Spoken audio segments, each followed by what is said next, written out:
Hi everyone, I'm Alex, I'm Heather. And I'm Jacob. and our project was to create a database-driven web application for the National U.S. Fish and Wildlife Service Forensics Lab, also known as NFWFL.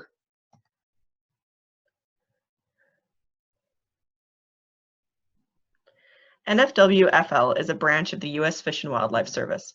A large part of what they do is identify the species of plants and animals gathered as evidence during the investigation of a potential crime against wildlife. For example, if U.S. Customs seizes a large shipment of lumber, NFWFL can take a sample of that lumber and determine whether or not it comes from a protected species. If it does, that finding can be used as evidence in court.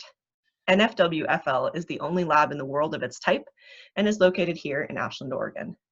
The evidence the lab receives is rarely a full specimen, though.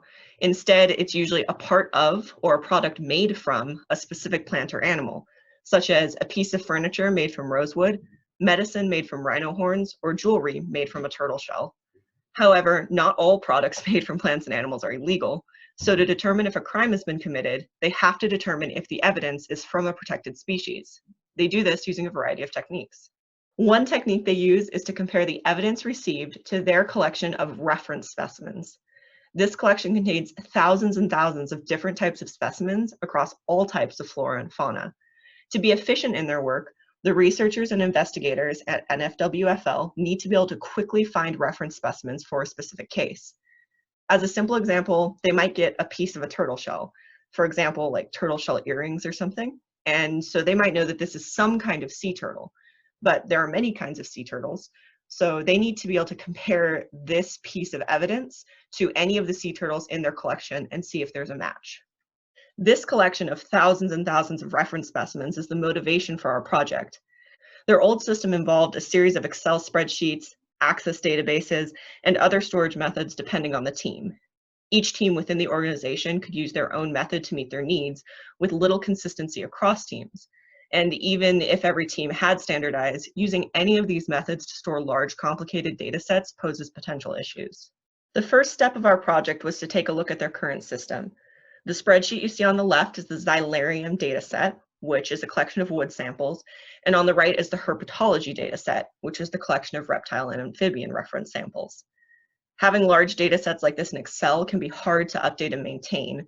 For example, if you have multiple people maintaining a spreadsheet, it's possible to end up with multiple versions that are out of sync. Avoiding situations like this takes a lot of careful coordination with Excel.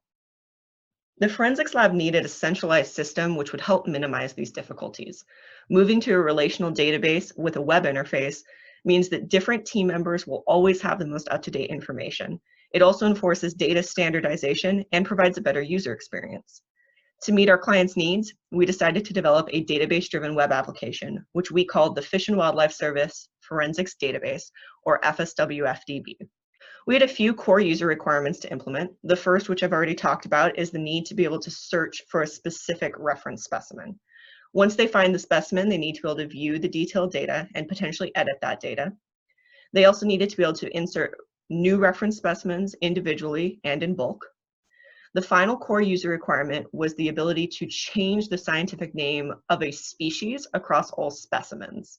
These name changes can happen in the scientific community, and you can imagine how hard an update like this could be to manage in an Excel-based solution. On top of those core requirements, we were able to add several small enhancements to increase user experience and improve workflows. Finally, there was a larger business requirement to create a solid foundation for future expansion of the application. Jacob will talk more about this potential at the end of the presentation. What you see here is a high-level overview of our solution. We took the data currently housed in Excel and Access, cleaned it, normalized it, and made it available via a modernized, easy-to-use web application. We used Microsoft SQL Server for the database. We chose this over an open source technology like MySQL or MariaDB because our client was already using SQL Server. We chose Node.js for the API layer to facilitate communication between the database and the front end. And for the front end, we used React.js, which is a component-based JavaScript library, and Material UI, which is a React framework popular for clean, beautiful user interfaces. Both are open source technologies. Now, Heather will show you what we accomplished with a demonstration of the final product. I am going to demonstrate the user experience for our solution and all of the features that we were able to implement. When the user first arrives to the application, they will be asked to select a database. While we only really use one database for this application, our clients often refer to the individual data sets as databases, and therefore we kept that vocabulary consistent for what they were used to. These are the two data sets that we currently have integrated into the application. One is herpetology, which consists of animals like reptiles, amphibians, and snakes, and xylarium, which is comprised of the various types of tree.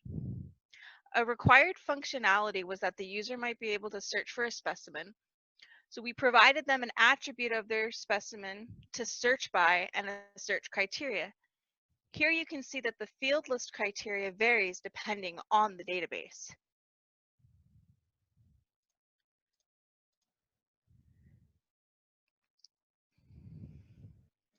Let's go back to herpetology and under common name, search for our sea turtles.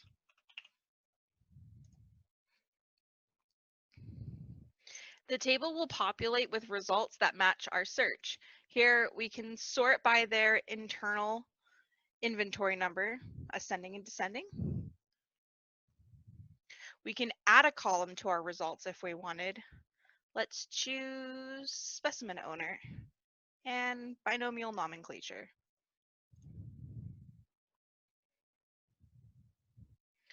We can also filter by specimen sex, for example, by clicking this button and selecting specimen sex. Let's see what all the male sea turtles we have. And now we only see specimens that have specifically been analyzed as male. And further, we can search the remaining two for the specimen whose material is a skull by clicking here and typing in skull. To view additional details of the specimen, we simply select the row, and a dialog will appear with all of the attributes that we have for that specimen. To edit the specimen details, we can begin typing the changes that we want.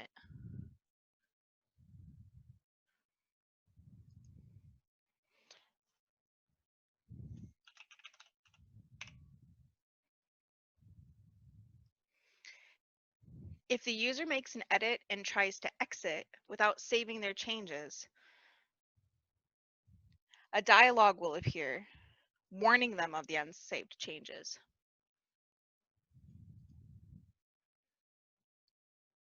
When a user clicks save, a dialog will appear summarizing the user's changes to the specimen. This user flow exists app-wide for any feature in which the user could edit or add data. I'm going to go ahead and save. We get a success message on save. Now if we close out of this dialog, we can see now that I am the specimen owner. Adding a specimen works very similarly to view and edit. We navigate up to this button here.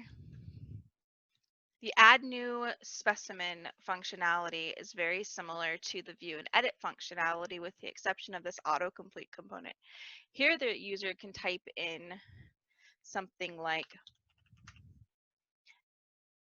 and the organism details for that specimen can be pre-populated. This helps ensure data integrity across all the specimen that they add and helps them with some user flow. So here they can also add additional information. They can make another specimen that could be mine. They will also be warned here if they navigate with unsaved changes, and here they could save. Another feature that we felt might be helpful for our client was the option to bulk add if they had many new specimens to add into their database. This feature will use a template that is unique to each data set. For example, here we have the herpetology template,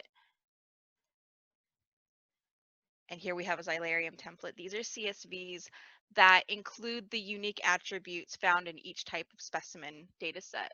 Up here in the corner, we have a couple of other small enhancements, such as downloading a CSV, which will download a CSV of all of the records that are currently showing in the table, and a print functionality, which will use the browser's print to print the records that they have generated into the table. Like Alex mentioned in her part of the presentation, there exists certain cases in which the scientific name of an organism might change. We provided a feature for our clients to be able to update, like add, typing in a search criteria will populate certain fields available to be changed. We simply type in like we would, and then we would click save. This screen gives the user a preview of which specimen their changes will affect. They can either confirm their save here, continue editing, or discard completely. Another feature that we have implemented for our client is the taxonomic synonyms. When a change happens in the last feature, the update scientific name, we record it and provide them a way to search and see what these scientific names used to be. For example, we select a field that we want to search by a search criteria, go ahead and click search. Here's one of the test records that we created by testing the update scientific name functionality. The previous class, subclass, and order are listed there. And we ended up turning that reptile into a cat. The last feature that we provided for our client was a generalized help button so that they could have a place of reference if they needed help navigating through the user flow of our application. This provides the user with screenshots and step-by-step instructions on how to get and access and edit the data that they need to be able to do their job and save wildlife lives. And now Jacob will talk more about how we were able to achieve this feat. Our team conducted regular testing throughout the development process. Individual components were tested as they were developed, and functionality of the application as a whole was tested whenever a branch was merged. As we learned early on, introducing a new feature or fix had the potential to break a previously implemented component. Therefore, this testing method allowed us to ensure that components were functional after implementation, and also evaluate whether any changes caused new bugs to arise. We also discovered that the deployment of the application and database files would not go as smoothly as anticipated, as we had no direct access to the Forensics Labs network. This meant that any installation and modifications needed to be completed by the lab's network administrator. This proved to be challenging as we ran into multiple errors attempting to install the application on the system that we had not seen in our internal testing. At the start of our capstone, Alex took on the role as team lead as well as managing the database for our application, including the data modeling, database architecture, normalization, and the development of stored procedures. She had developed the architecture for the API and generated the necessary routes. Her experience and expertise in business analysis and project management ensured the team knew where the application was headed and kept to a strict timeline of the application's developmental milestones. Heather immediately took on the brunt of the front-end side of the application, while also learning Material UI from the ground up. This knowledge became essential as there were some functionalities not inherently part of Material UI that needed to be implemented for a greater user experience, as well as overall usability. Heather also worked with Alex to ensure that the API properly connected the front and back-end components of the application. I was primarily responsible with creating the documentation for the project, as well as working on components on the front end as needed.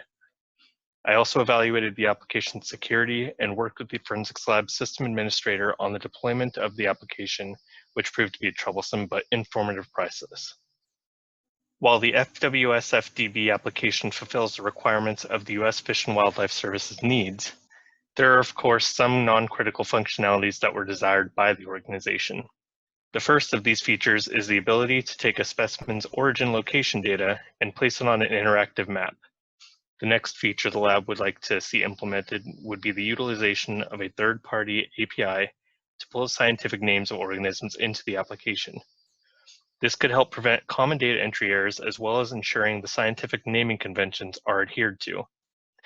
The last major addition to the FWS-FDB would be to include other commonly used datasets such as ornithology or mammalogy.